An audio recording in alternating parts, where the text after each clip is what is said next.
Cumprimenta a igreja com a paz do Senhor, amém? Amém! Aleluia! Cumprimenta a igreja com a paz do Senhor? Amém! Irmãos, pode ficar de pé. Pode ficar de pé nesse momento. Aquele que puder. Aquele que puder, fica de pé. Isso é uma festividade, né, irmãos? Quando a igreja está cheia, a gente glorifica. Quando está vazia, a gente tem que glorificar da mesma forma. Porque na realidade essa festa não é pra gente, é pra Deus. Nós estamos fazendo essa festa para Deus. E para Deus sempre tem que ser o melhor. Quem concorda comigo, digo glória a Deus. Aleluia. Glória a Deus essa oportunidade, a confiança que me foi dada, a oportunidade de estar nesse segundo dia de festividade, trazendo algo de Deus para nossas vidas.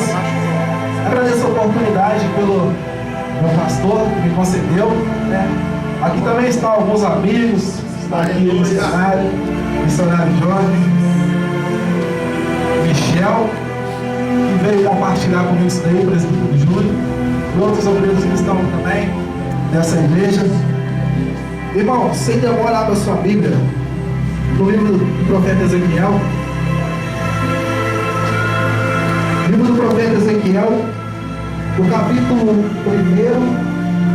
do capítulo 1, do versículo 28, e o capítulo 2, versículo 1 somente. Profeta Ezequiel, capítulo 1, versículo 28, e depois o capítulo 2, versículo 1. Aleluia.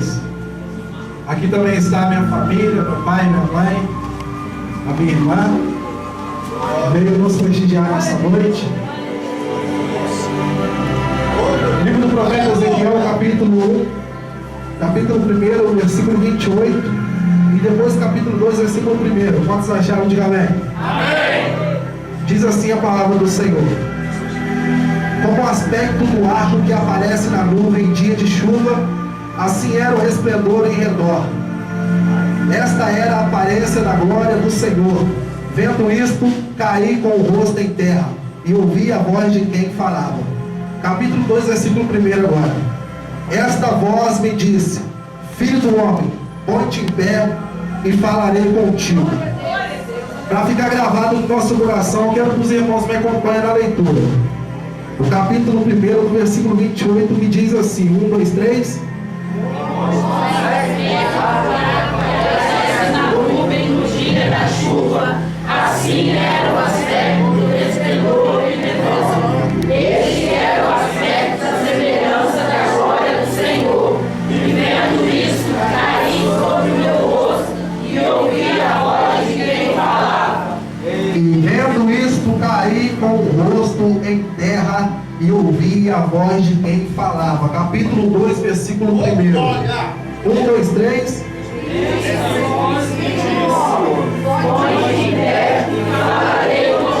Louvado seja o nome do Senhor. Feche mais um pouquinho os seus olhos.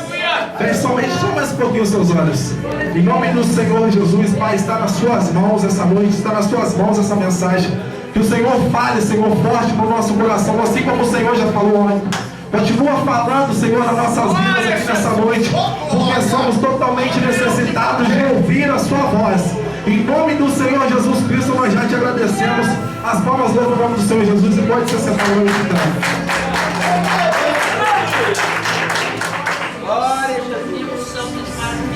Quem aqui nunca ouviu falar do profeta Ezequiel? Quem aqui nunca ouviu alguma vez na sua vida alguém ministrar ou falar sobre o profeta Ezequiel? O profeta Ezequiel está entre os 3 profetas maiores do Antigo Testamento: Isaías, Jeremias e Ezequiel. O profeta Ezequiel é o profeta mais jovem entre os 3 profetas maiores considerados na Bíblia Sagrada. Alguns estudiosos dizem que o profeta Jeremias é o profeta do pai. O profeta Isaías é o profeta do filho, porque ele fala muito acerca de Jesus. E o profeta Ezequiel é o profeta do Espírito, porque é o Espírito Santo que se manifesta em todo o seu livro para com o profeta Ezequiel. O profeta Ezequiel, ele estava sendo treinado pelo seu pai para ser um sacerdote. O seu pai é Cus, da linhagem de Arão, o primeiro sacerdote que houve na Bíblia Sagrada. O pai de Ezequiel tinha um desejo muito grande no seu coração O desejo que o seu filho crescesse aprendendo as leis sacerdotais. O maior tipo de pessoa que poderia ter no Antigo Testamento, uma das maiores funções que poderia ter no Antigo Testamento, depois de rei, era sacerdote. Porque o rei mandava, o que o rei falasse, era uma lei estabelecida. O sacerdote era abaixo do rei. Porém, tudo que o rei falasse, o sacerdote tinha que fazer. Se o rei pecasse o mês inteiro, o sacerdote tinha que oferecer o sacrifício dentro do templo em prol da vida do rei. O sacerdote era aquele que chegava diante de Deus, dentro da casa do Senhor, era o único que podia entrar na presença do Senhor, o sumo sacerdote, e oferecer um sacrifício para Deus. Uma nação inteira que pecasse, se você pecasse hoje, você levava um sacrifício para o sacerdote oferecia para Deus, e Deus recebia o sacrifício e perdoava o seu pecado que estava aqui embaixo. Mas nós não tínhamos contato com Deus como temos hoje. Na época de Ezequiel, somente o sacerdote era o mediador entre Deus e os homens. Somente um sacerdote poderia entrar na presença de Deus, ouvir o que Deus falara, para que depois o sacerdote saísse e falasse: está perdoado o seu pecado. Como o pai de Ezequiel era o sumo sacerdote, ele tinha no seu coração o anseio do seu filho também ser um sacerdote. Qual pastor de hoje em dia não quer que o seu filho também seja um pastor? Qual obreiro hoje em dia não quer que o seu filho também seja um homem de Deus na casa de Deus? O desejo do coração do pai de Ezequiel cresce cada vez mais quando o menino vai crescendo. Aleluia! Para um judeu, para se tornar um sacerdote, você começa a treinar desde os 4 anos de idade. E quando você chega aos seus 17 anos de idade, você está quase pronto para começar a servir na casa de Deus. A Bíblia vai falar no capítulo 1, o próprio Ezequiel escrevendo o seu livro, a Bíblia vai falar que Ezequiel, aos 17 anos de idade, ao invés de acontecer algo bom na vida desse jovem, aconteceu algo contrário daquilo que ele queria e o seu pai também queria. Nabucodonosor invade Jerusalém e leva as pessoas que ali estão cativas. Ezequiel observa e presencia aquilo que Nabucodonosor fez. Porém, Ezequiel ainda continua com aquele desejo de ser um sacerdote no seu coração, porque o seu pai lhe ensinou, porque o seu pai disse todos os dias que o seu pai acordava pela madrugada para servir a Deus às 6 horas da manhã dentro do templo, porque o sacerdote levantava às 6 para servir a Deus. Ezequiel estava deitado na sua cama e ouvia o seu pai abrir a porta e sair para ir servir ao Senhor.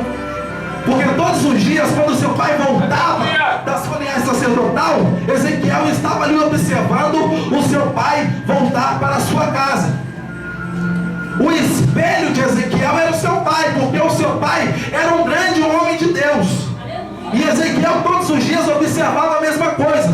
Mas olha quando de repente acontece algo na vida de Ezequiel que ele não esperava. Você há de convir comigo que quando o seu pai te ensina alguma coisa, sua mãe te ensina, alguém te ensina alguma coisa, quando você é pequeno, você grava aquilo no seu coração, e quando você cresce, você ainda lembra daquilo. E você há de convir comigo que isso se torna um sonho, se torna um desejo muito grande no fundo do seu coração. Aleluia. E Ezequiel esperando aquilo que acontecesse, que um dia, ao completar os 30 anos de idade, ele seria um sacerdote e serviria ao Senhor na casa de Deus. Ele esperando que aquilo acontecesse. Olha que isso não aconteceu. Porque para você se tornar um sacerdote, é necessário você completar os seus 30 anos de idade. Por isso que Jesus Cristo, ele foi o único e o último sumo sacerdote da terra. Porque ele completou 30 anos de idade. O ministério de Jesus começou aos 30 anos de idade e acabou aos 33 anos de idade. E quando Ezequiel esperando aquilo com desejo no seu coração, de repente, quando ele vê os seus irmãos, os seus parentescos sendo levados por Nabucodonosor para virarem escravos na Babilônia, parece que aquele desejo vai cair por terra. A Bíblia vai dizer que aos 25 anos de idade, Nabucodonosor volta a Jerusalém e invade Jerusalém de novo. E agora, não só levou as pessoas que estavam ali, mas também levou Ezequiel junto, cativo, para a Babilônia. E quando leva Ezequiel cativo para a Babilônia, Ezequiel, ao invés de se tornar aquilo que o seu pai quer, parece que Deus leva Ezequiel para Ezequiel ser aquilo que Deus quer. Porque a Bíblia, todavia, no capítulo 1, capítulo 2, vai dizer que Ezequiel é um sacerdote. E quando Ezequiel é levado cativo, a Bíblia vai informar que Ezequiel vai estar trabalhando à beira do rio Quebar. O rio Quebar não era para ninguém trabalhar. Alguém que se preze, que tenha honra, não se trabalha no rio Quebar, um rio sujo. Ali Ezequiel está carregando água para fazer tijolos para a construção do templo de Nabucodonosor. Ali Ezequiel está trabalhando como escravo nesse momento. Os pais de Ezequiel agora morrem. O seu pai, que era o seu espelho, morre.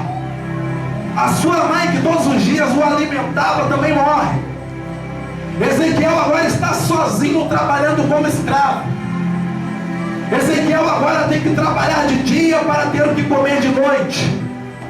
Ezequiel agora não tem ninguém com ele, não tem o seu pai que pegue na sua mão e o dirija até a casa de Deus e mostre para Ezequiel: é assim que você tem que fazer quando você crescer.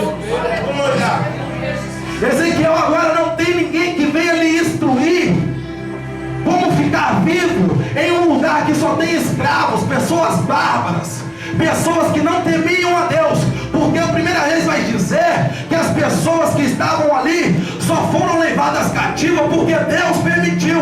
Porque se Deus não permitisse, eles não seriam levados cativos. Nabucodonosor só invadiu Jerusalém porque foi permissão de Deus. Porque não acontece nada na nossa vida se Deus não permitir. E você acha que o povo de Deus, os israelitas, sendo um povo escolhido por Deus, chamado e escolhido pelo Senhor, Deus iria permitir que Nabucodonosor iria pegar eles e levar eles para serem escravos? Se não fosse permissão de Deus, não acontecia, porque eles eram povo de Deus. Porém, eles não obedeciam à voz do Senhor. Porém, eles não eram obedientes à voz do Senhor. Você há de comigo que Deus levantou profetas e nada aconteceu. Elias, um grande homem de Deus, profetizou, nada aconteceu.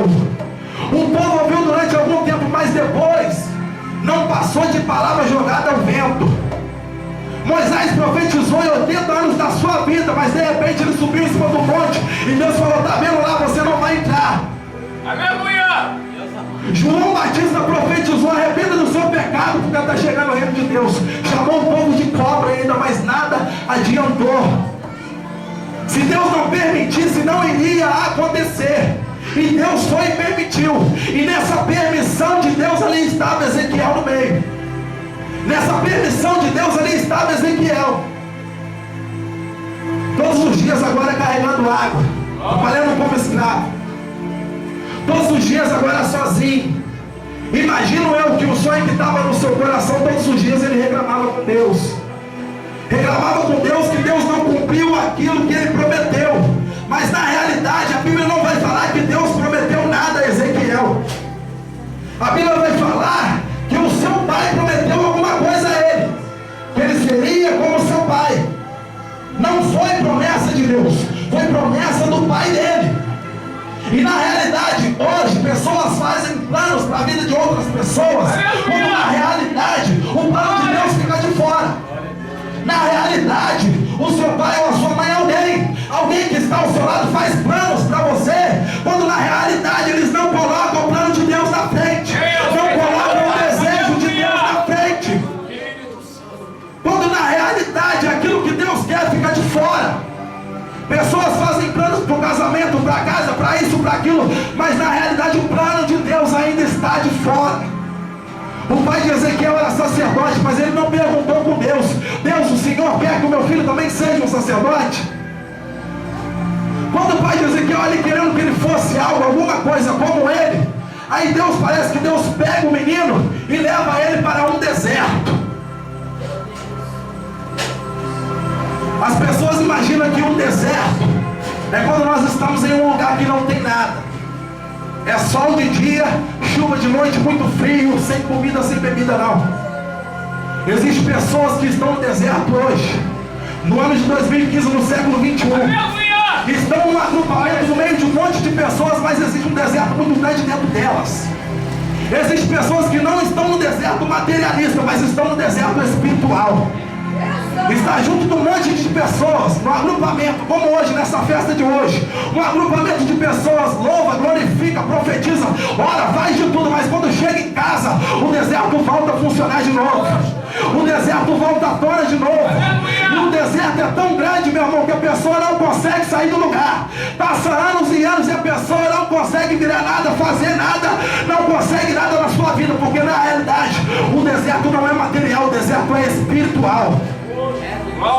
Ezequiel estava no meio de um monte de pessoas, mas ele sentia tristeza, porque o deserto estava dentro do coração dele.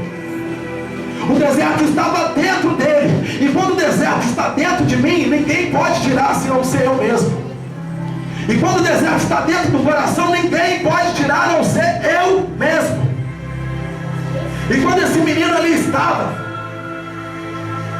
a Bíblia vai dizer no capítulo 1, do versículo 28, o próprio Ezequiel vai narrar. Ele tem visões do Senhor. Ele tem visões de Deus. E as visões que Ezequiel tem, ele não entende. Porque o que ele entendia era dos utensílios que tinha dentro do templo. As visões que ele tem, ele não entende, porque são visões diferentes daquilo que ele aprendeu. Ezequiel vê 4 rodas, uma girando para um lado, uma girando para o outro.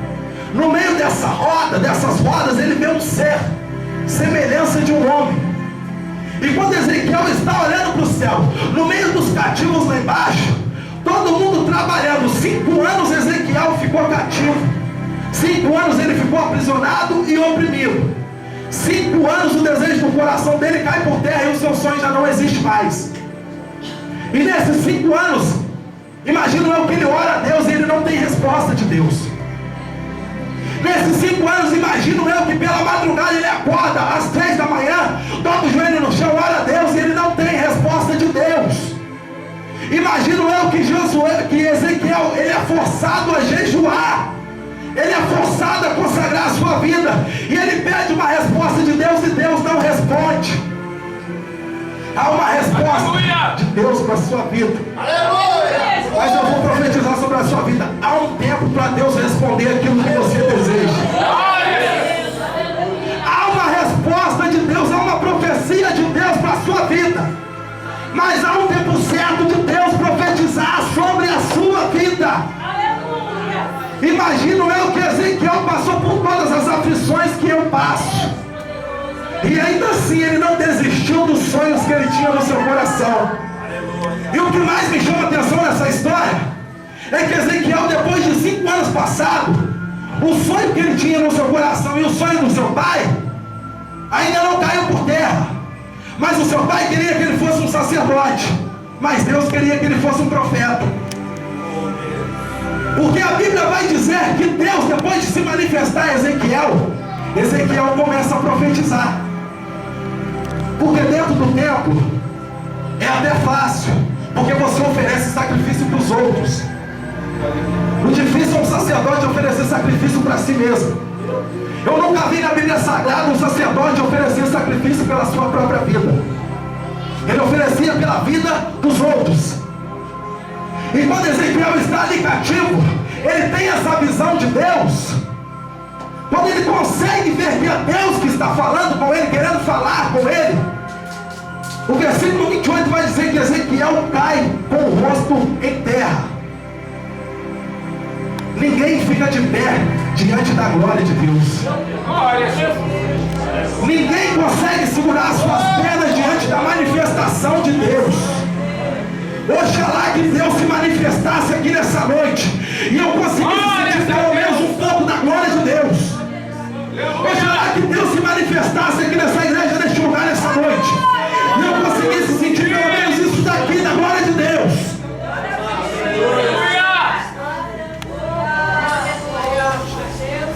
O meu desejo era que Deus se manifestasse aqui, mas eu tenho medo. Eu tenho medo, sabe por quê? Porque quando Deus se manifesta, você não consegue ficar de pé. A Bíblia vai dizer que Ezequiel cai com o rosto em terra. E depois que Ezequiel cai com o rosto em terra, O próprio Ezequiel disse: e eu ouvi a voz de quem falava. Eu ouvi a voz de quem falava. Sabe o que me chama a atenção? Olha para mim. Sabe o que me chama a atenção? É que ele ficou 5 anos cativo, 5 anos como escravo, oprimido. Os seus sonhos caíram por terra. Ele teve que começar a cavar um poço lá de baixo até chegar na superfície, e ainda assim não conseguiu. O que me chama a atenção nessa história é que Ezequiel, você vai perceber que ele se curva quando Deus aparece. Ele se prostra quando Deus aparece. E eu começo a profetizar, eu começo a pregar aqui neste lugar. Quando ele viu a glória de Deus, ele se prostrou. Mas a Bíblia não vai dizer que Ezequiel se prostra diante das dificuldades que ele passou. A Bíblia não vai dizer que Ezequiel se prostra diante do rei Nabucodonosor. A Bíblia não vai informar que Ezequiel se prostra diante do gigante que estava na frente dele. Uma das maiores características humanas é se prostrar diante de alguém que é maior. Uma das maiores características humanas é se prostrar diante da primeira dificuldade. Uma das maiores características humanas é se prostrar diante de algo que ele não aguenta. Uma das maiores características humanas é se lançar quando não aguenta mais. É se lançar quando não dá mais. E simplesmente falamos: Senhor, eu não aguento mais, eu entrego tudo. Se entrega, acabou, se entrega. E Ezequiel se entregou para Deus quando ele viu a glória de Deus. Quando ele viu que era Deus, ele falou: agora está na hora. Ele se entregou aos pés do Senhor. Mas nós estamos vivendo um tempo, eu abro aspas já para dizer, nós estamos vivendo um tempo que as pessoas estão se entregando diante da primeira dificuldade que aparece. Estamos vivendo um tempo que as pessoas estão se lançando diante da primeira dificuldade que aparece. Eu não aguento mais, e se entrega, se prostra. O sentido de se prostrar significa adorar ou se entregar. No dicionário português, o sentido significa adorar ou se entregar. Quando Ezequiel vê que era Deus, ele se entrega para Deus. E você está se prostrando diante de quê e quem? Você está se prostrando diante de quê e diante de quem? Porque todos os dias Deus se manifesta. Porque Deus, hoje estamos na graça, todos os dias Deus se manifesta. Aleluia! Mas só que as dificuldades se manifestam mais ainda. Porque as dificuldades vêm todos os dias e todas as horas. O dia inteiro as dificuldades vêm e as pessoas estão se prostrando. O tanto de gente desviada da casa de Deus hoje, janeiro de 2015. O tanto de gente dentro da casa de Deus, desviado dentro da casa de Deus, se entregando para a dificuldade dentro da casa de Deus.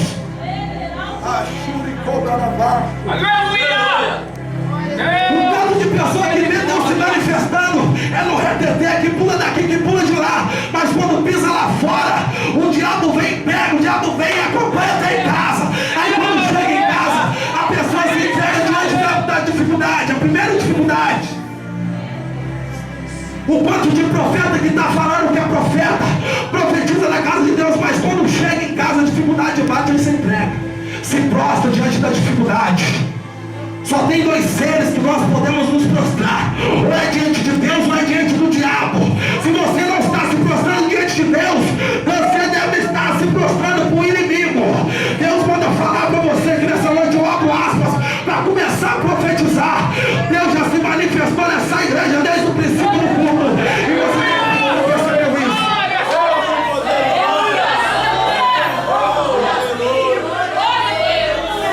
Eu começo a ver que Deus me mostra algumas pessoas que poderiam ter se curvado diante da dificuldade, diante do gigante que havia na sua vida, mas não, esperou a glória de Deus vir para se prostrar diante do Senhor. Eu começo a ver Israel inteiro com medo do gigante, Israel inteiro, pastor, se prostrando para o gigante, missionário Johnny, Israel inteiro se prostrando diante do gigante. Aí Deus vai e escolhe um menininho pequenininho assim, um menininho baixinho assim, fala: vai lá, mas eu sou pequeno demais, mas é você que eu preciso, vai lá. Aí de repente chega Davi diante de Golias, um gigante de 3 metros de altura, Israel inteiro atrás prostrado diante do gigante. Aí vem Davi e fala: ei, você está falando do Deus vivo, o Deus que eu sirvo, pode ele ter se mostrado, mas eu não me mostro. Israel se prostra, mas eu continuo de pé. Israel se entrega, mas eu continuo de pé. Quando Deus se manifestar, me joga nos pés do Senhor.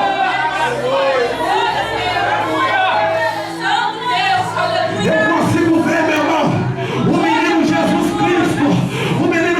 Cristo, quando ele começa o seu ministério, e olha que foi no princípio do ministério, quando ele começa o seu ministério, aí o próprio Espírito Santo que batiza ele, o mesmo que batizou, leva ele para o deserto. E quando ele chega no deserto, ali vem Satanás e começa a tentar o menino Jesus, começa a tentar Jesus Cristo. 4 tentações Satanás oferece para Jesus Cristo. Aí Jesus Cristo continua de pé, Jesus Cristo continua de pé.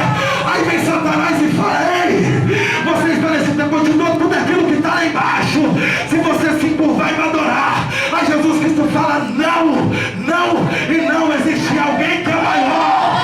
Aí Satanás pega e vai embora e deixa Jesus Cristo.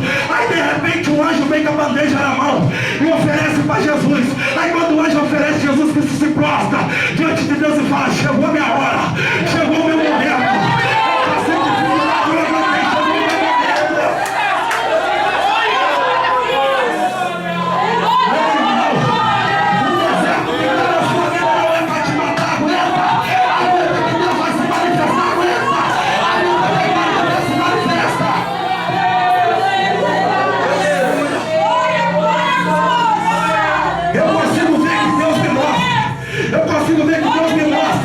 Josué não era nada e não era ninguém. Aí de repente Moisés morre e vem Deus e fala: Josué, é você que vai agora, é você que vai direcionar o povo agora, vai entrar na terra prometida. Deus, mas eu não posso, eu não sei nem falar direito, mas é você que eu conto, é com você que eu conto. Aí Josué vai, depois que as muralhas de Jericó caem no chão, aí Josué está guerreando para Deus, está guerreando. Ele não se entregou diante de dificuldade nenhuma, ele não parou diante de gigante, porque a terra tinha gigante, a terra tinha homens grandes e bárbaros. Josué não se entregou. Aí quando de repente o anjo do Senhor aparece a Josué, o anjo do Senhor aparece a Josué, aí Josué está com a espada na mão, Josué já está cansado, está bufando, está se entregando, quase se entregando. Quando o anjo se manifesta, Josué olha para trás e bota a espada na garganta do anjo, bota a espada na garganta do anjo. Aí o anjo afasta, se assusta e fala: calma, Josué, aqui é Deus que vem trazer um recado para você, aqui é Deus que vem trazer um recado para você. Aí Josué vai e se lança, se entrega aos pés do Senhor, meu irmão. Se você não pegou, você vai pegar agora. Se você não pegou, você vai pegar agora.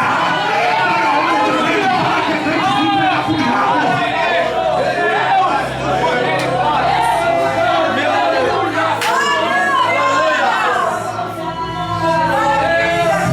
Eu fico apaixonado quando eu vejo o homem de Deus, meu irmão, que passa por isso, que passa pelaquilo, passa por tempestade, passa por um monte de coisa, calúnia e defamação, e ainda quando chega no culto como esse, glorifica o nome do Senhor, e ainda quando chega no culto como esse, começa a profetizar.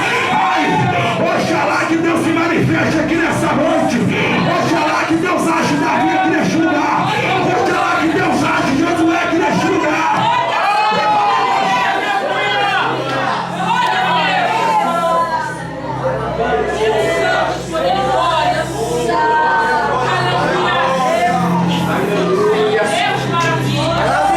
Quando Ezequiel viu que Deus estava ali falando com ele, Josué se lança e se joga aos pés de Deus, espiritualmente dizendo, porque Deus não desceu na terra, mas a presença de Deus já basta. Se eu não estou conseguindo nem sentir a presença de Deus, eu vou querer ver Deus de jeito.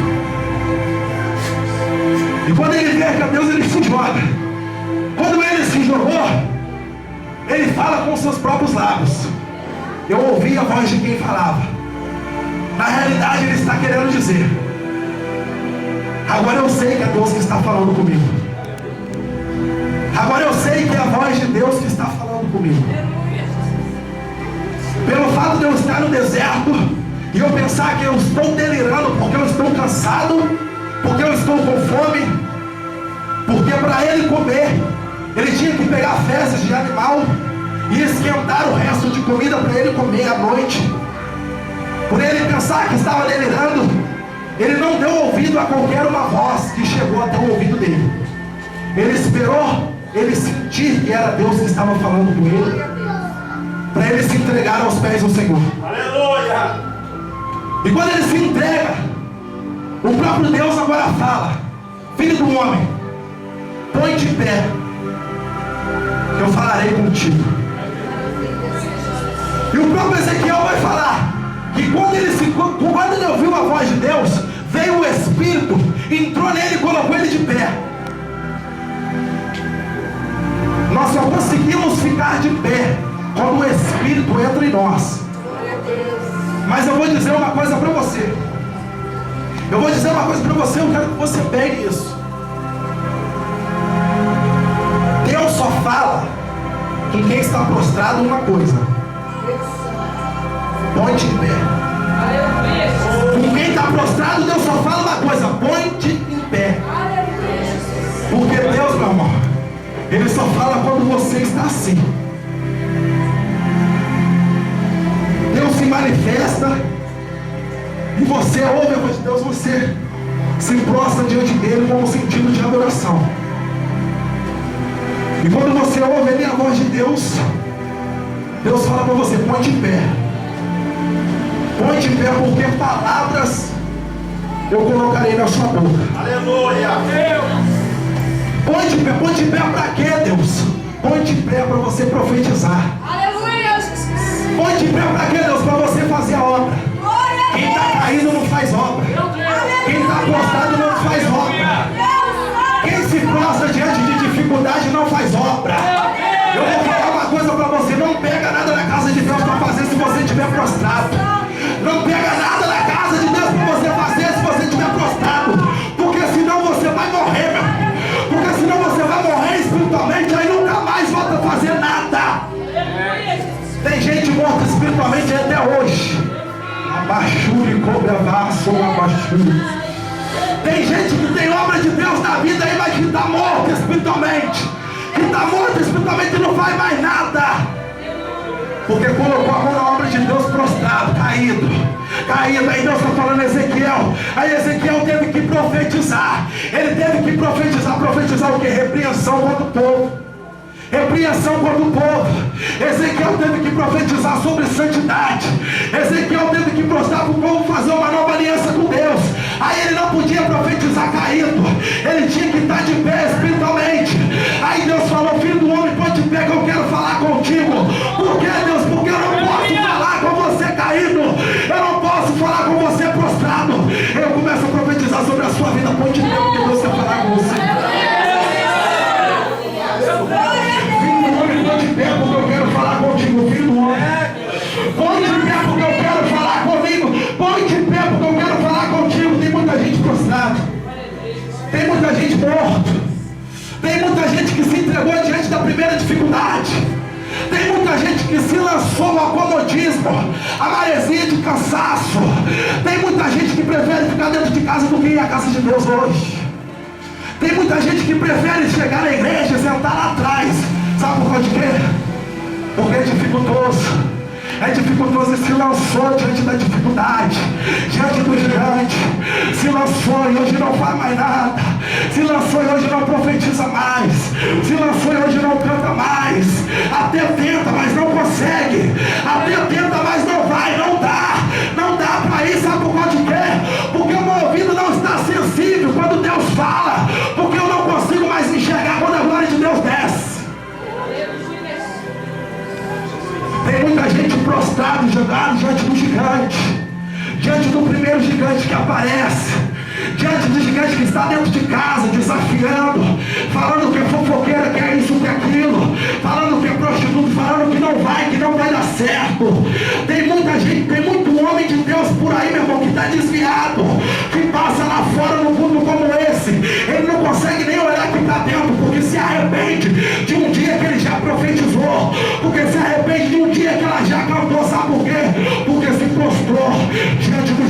estava na sua frente, diante da primeira dificuldade. Mas Deus quer saber aqui nessa noite, se existem pessoas como Ezequiel, que pode estar 5, 10 anos no deserto, que pode estar passando o deserto na sua vida, e ainda assim continua acreditando que um dia Deus vai se manifestar, que um dia Deus vai se manifestar. Deus quer saber se existe Ezequiel aqui nesse lugar. Fique de pé nesse lugar.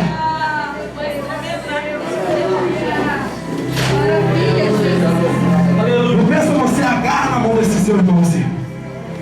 Agarra na mão desse irmão. Você que pode, fica de pé. Você que pode, não tá criança no colo, fica de pé, em nome do Senhor Jesus Cristo. Agarra na mão desse seu irmão aí. Olha pra cara dele. Um ato profético agora, olha pra cara dele. Vê se esse seu irmão ele tá caído ou se ele tá de pé. Olha pra cara desse seu irmão.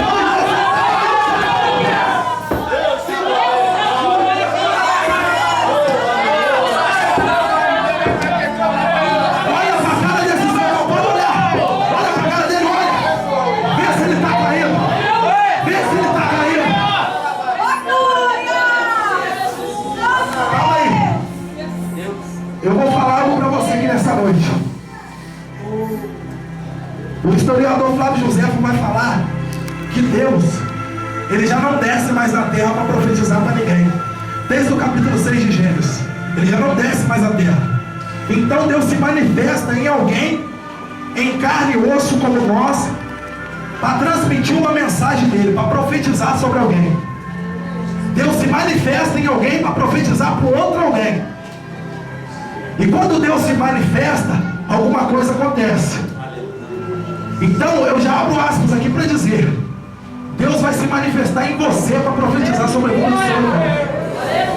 Ele vai se manifestar em você para profetizar sobre a vida do seu irmão que está caído, sobre a vida desse seu irmão que está capengando, sobre esse seu irmão aí, meu irmão, que vem à igreja carregado. Se não for o Espírito Santo de Deus, esse irmão não vem. Deus vai usar a sua boca agora para profetizar, mas eu vou falar uma coisa para você. É um ato profético verdadeiro. Eu vou falar uma coisa para você aqui nesse momento. Profetiza com coragem. Não seja frouxo, não. Profetiza com coragem. Profetiza sabendo que Deus é contigo. Profetiza sabendo que Deus te usa. Usa sua boca, usa sua boca. Deus ele tem que se manifestar em alguém para profetizar sobre a vida de um outro alguém. Se não tem ninguém falando nada para esse seu irmão aí que está capengando, Deus quer usar em você, então abre a sua boca. Feche os seus olhos nesse momento. Pega na mão do seu irmão. Pega na sua mão dele agora. Isso que você tem aí com você, isso que você tem aqui aí com você, você vai transmitir isso para o seu irmão. E para baixo,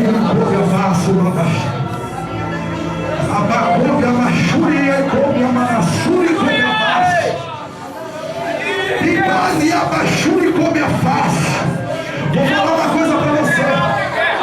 Eu não vou cantar corrente de fogo para Deus se manifestar aqui não. Eu vou falar uma coisa para você. Eu não vou gritar para Deus se manifestar não. Se aqui tiver Ezequiel, você estiver no deserto, Deus vai se manifestar porque você é o verbo de Deus.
Espírito de Deus aí. Abaixou e come a vaso. Tem gente sendo tocado pelo Espírito de Deus aí. E se tiver demônio, vai ter que pular.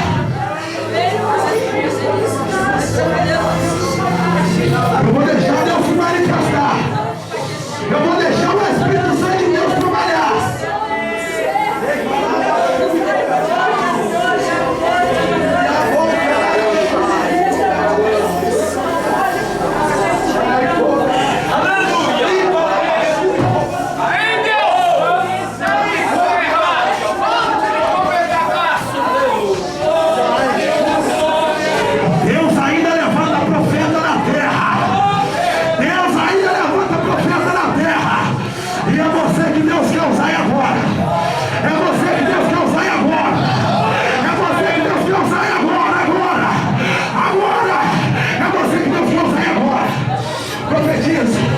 Profetiza sobre a vida do seu irmão, profetiza.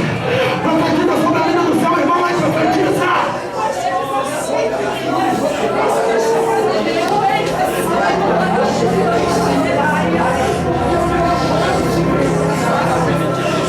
Eu quero saber que Deus está me incomodando aqui neste lugar.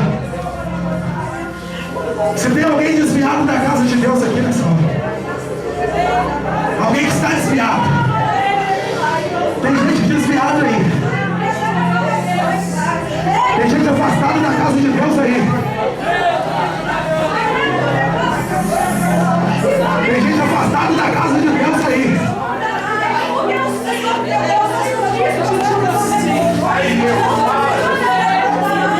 Tem gente afastada da casa de Deus aí.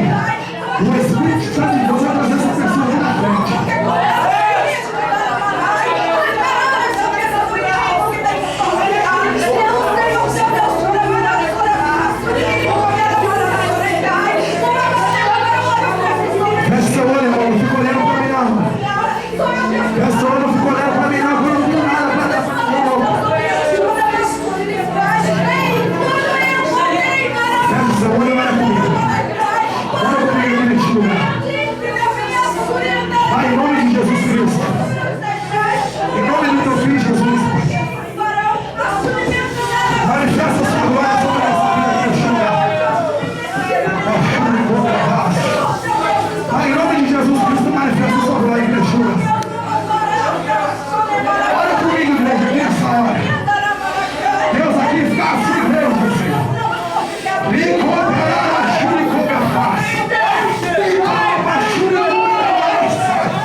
dele.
Tem alguém afastado da presença de Deus?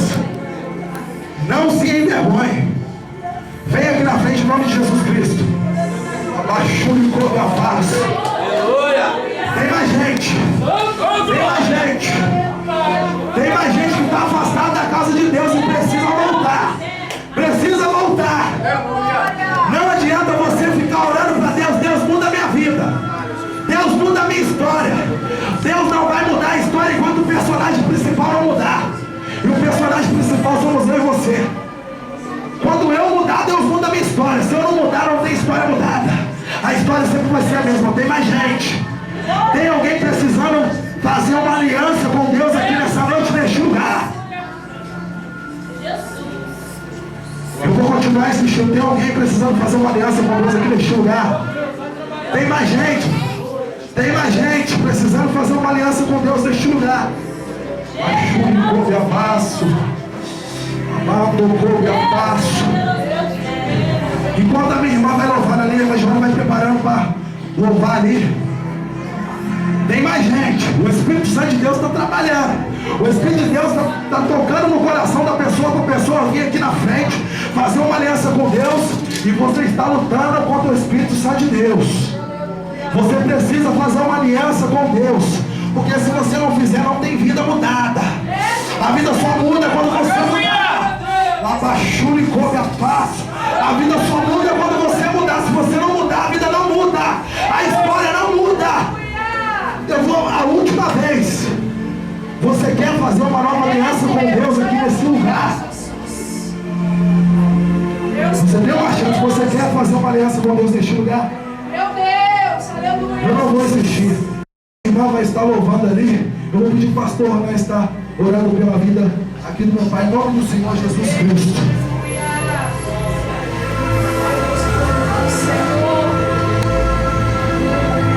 Irmãos, feche seus olhos, irmãos. Fique de pé. Fique de pé você que puder. De pé você que puder, em nome do Senhor Jesus Cristo. Feche seus olhos agora que o pastor Bruno vai estar orando aqui pela vida do meu Pai, em nome do Senhor Jesus Cristo. E impressando a bênção sobre a vida dele. Enquanto a minha irmã vai louvando, em nome do Senhor Jesus. Glória a Deus. Estenda a sua mão para cá, irmão. Estenda a sua mão para cá.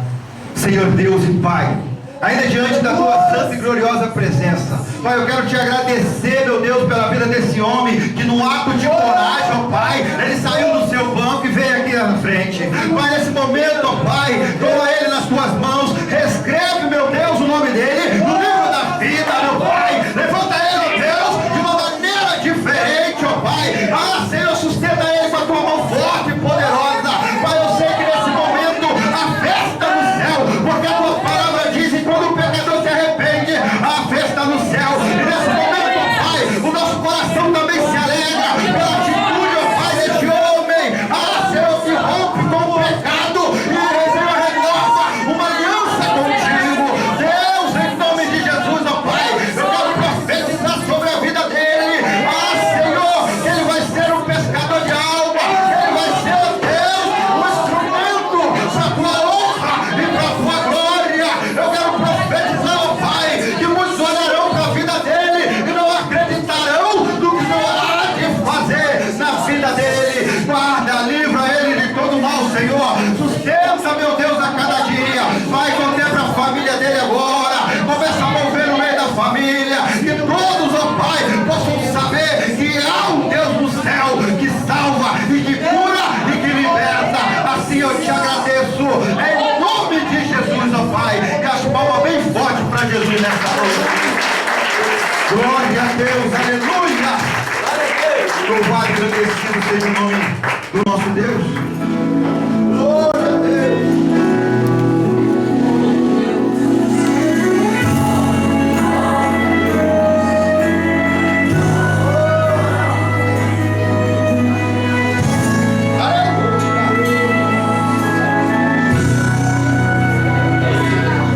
Eu vejo cada lágrima, eu amo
sua cabeça, somente mais oração.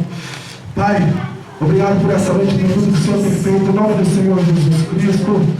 Pai, que o Senhor coloca nos nossos corações, Senhor, o sentido da sua palavra, e que o Senhor nos dê força, continua prosseguindo. Assim eu agradeço a oportunidade e passo a palavra ao nosso presidente. As palmas ao nome do Senhor Jesus. Glória a Deus.